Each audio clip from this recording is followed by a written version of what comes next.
안녕하십니까. 반갑습니다. 교남 김용만입니다. 자, 우리 교남연서회 채널에 오신 걸 환영하고요.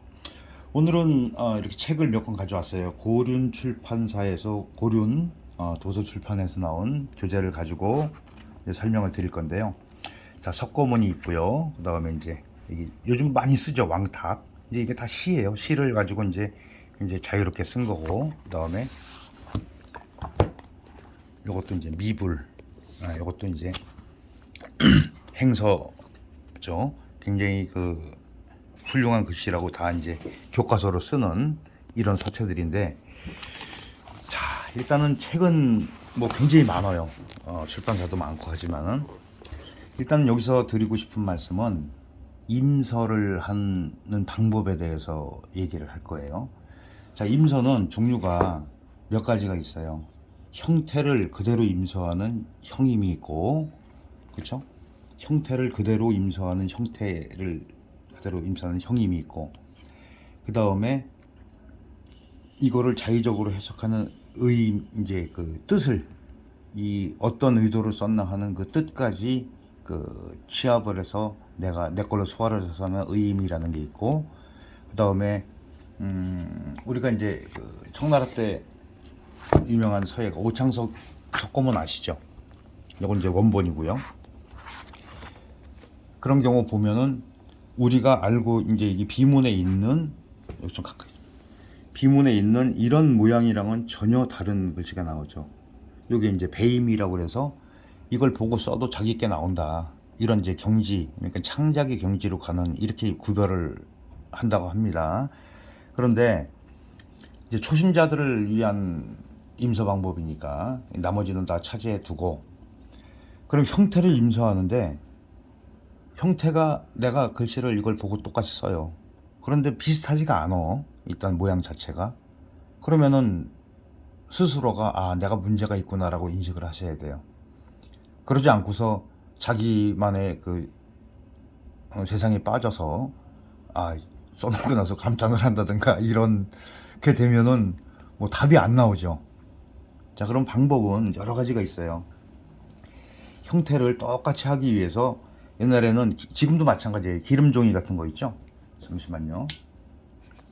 어떤 식으로 했냐면, 이거 다 이제 문헌에 나와 있는 걸 가지고 근거로 얘기하는 거예요. 이렇게 이제 대금은 이렇게 비치잖아요. 이런 식으로. 그럼 여기다 그대로 따라 썼답니다. 자형을 공부하기 위해서. 일단은 형태를, 모양을 그대로 모방을 할 수 있는 능력이 뛰어난 사람들이 창작을 잘한다고 보시면 돼요. 그러니까 일단은 그렇게 해서 한 번씩 도전해 보시고요. 그런데 이제 문제는 이렇게 작잖아요. 원본 크기가. 근데 우리는 보통 이렇게 크게 해서 사방 뭐 10cm 이상 되는 데다가 이렇게 손바닥만하게 글씨를 큰 붓으로 쓰는데, 이걸 그대로 1대1로 내가 모방을 해서 쓸 수 있는, 그러니까 그대로 모방한다고 해서 똑같이 되는 건 아니잖아요. 그러니까 여기에 임해서 쓰는, 그런데 형태를 비슷하게 만들 수 있는 능력이 임서 능력이라고 보시면 돼요. 일단 그게 첫 번째고요. 자, 방법은 이제 이렇게 대서 쓰는 거, 아니면 요거를 확대를 해서, 뭐 요즘 뭐 복사기 좋잖아요. 이렇게 크게 확대를 해서 놓고 하셔도 되고, 그 다음에 일단은 제일 중요한 게 형태를 정확하게 보자 이거죠. 그리고 이제 이런 조금 더 이제 진도가 많이 나가신 분들은 행서나 초서 이런 걸 많이 쓰시는데, 이거 역시 마찬가지예요. 특히 이제 행초서를 공부하실 때 그냥 눈에 보이는 대로 쓱 보고서 이렇게 하시면 안 돼요. 그럼 이거는 왜 이렇게 자유로운 형태가 나왔냐면, 그때그때 순간에 따라서 그냥 내 쓰고 싶은 대로 쓴 거예요. 솔직히 한마디로 얘기를 하면은. 그런데 기본으로 앞에서 말씀드린 석고문 형태를 임서하듯이 그런 과정을 거친 상태래야지 훨씬 더 빠르게 갈 수 있다는 얘기죠. 자, 이것도 힘이 어떻게 빼고 어떻게 빠지는 것까지 정확하게 하시라는 얘기예요. 그리고 여기서 이제 팁을 드리면은, 자, 요거는 이제 소개를 한 거니까 책은 빼놓고, 자, 석고문 같은 경우 이제 제일 많이 우리가 처음에 공부할 때 쓰는 거지만은, 여기서 간단하게 한번 설명을 좀 드려볼까 해요. 쉬운 거 가지고 할게요. 쉬운 거. 자, 그러면은 획 자체를 볼게요. 하나, 둘, 셋, 넷, 다섯, 여섯 번에 쓰시면 돼요. 여기도 아주 자세하게 잘 나와 있어요. 이렇게 순서를. 처음에 이제 석고문 하시는 분들 그림이다 뭐 이렇게 해서 뭐 안 하시는 분들이 있어요. 그건 안 하면 본인만 손해지 뭐. 자, 그랬을 때 6번 6획짜리잖아요. 6획짜리면 6번을 봐야 돼요. 6번을 보시는데 어떻게 보냐. 자, 이렇게 해서 내가 설정을 해놔요. 그렇죠? 그 다음 획이 어디서 시작했나 보는 거예요. 그 다음 획이 어디서 시작했나 보시는 거예요. 어디까지 갔나. 그리고 이렇게. 그리고 나서 간격이 같게 이렇게 하시면 돼요. 그리고 마지막 해 여기서 획이 요 간격을 이렇게 잘 보셔야 돼요. 제일 중요한 게 글씨는 간격이잖아요. 조형성. 여기서 이렇게. 그러고 나서 여기서부터 가운데다 해서 이렇게 쓰시면 돼요. 이런 식으로. 자, 6번 6획을 쓰는데 그대로 되도록이면은 그 생긴 그대로를 내가 옮기려고 하는 노력이 필요하다는 얘기죠. 자, 이렇게 해서 이제 습득된 거를 가지고 내가 나중에 그 서체만 필법만 이해를 하면은 내가 쓰고 싶다 그러면 내 마음대로 써도 되는 거죠. 자, 어차피 창작은 내 마음대로 하는 거잖아요. 뭐 오창석이처럼 이런 식으로 해서 좀 편하게 머리 크게 해서 이렇게 쓸 수도 있어요. 이러면 이제 느낌이 이렇게 달라지는 거예요. 그러니까 이런 방식에 의해서 그 하나하나 챙겨 나가시면 돼요. 그럼 이제 우리 자, 왕탁은 조금 그 좀 현란한 부분이 있으니까 조금 얌전한 거 미불 쪽으로 한번 가볼게요. 자, 이제 아무데나 제가 그냥 무작위로 폈어요. 자, 여기서 보면은 자, 일단은 여기서도 이해하셔야 될 게 붓이 큰 붓이 아니고 이렇게 작은 붓으로 쓴다. 그런 글씨들이다. 그래야지 이런 느낌이 나와요. 그리고 자, 이제 모양을 한번 볼까요? 이렇게 빼고 저도 뭐 이게 뭐 임시하는 거기 때문에 똑같이 되겠어요? 이렇게 그냥 편하게 쓴 글씨라고 보시면 돼요. 이렇게 편하게 이런 식으로. 그래도 되도록이면은 자, 여기 좀 이 모양과 비슷하게 나오도록 쓰는 게 맞겠죠. 그리고 이제 리듬을 보면은 이것도 하나, 둘, 셋, 넷, 다섯 번 보세요. 또 이렇게 눌러서 힘 줬죠, 그렇죠? 그리고 여기서 이렇게 내려왔어요. 이게 어떻게 넘어가냐면 이렇게 넘어와요. 일단 길을 알고 하면 훨씬 더 편해요. 이렇게 해서 일로 와서 이런 식으로 쓰다 보면 똑같이 안 되죠. 만약에 여기 쓰여져 있는 게 굉장히 좀 그 모양과 달라졌어요. 이렇게 썼는데 그러면 한번 수정하시면 돼요. 자, 이렇게 해서 자, 가늘게 뺐죠, 그렇죠? 아이고, 이렇게 가늘게 뺐죠. 그다음에 좀 더 여기 가늘어졌어요. 이렇게 이런 식으로 일로 더 붙었죠. 여기서 이렇게 찍으면은 이제 비교해서 봤을 때 이거랑 이거랑 좀 차이가 나죠. 이런 식으로 교정해 나가시면 돼요.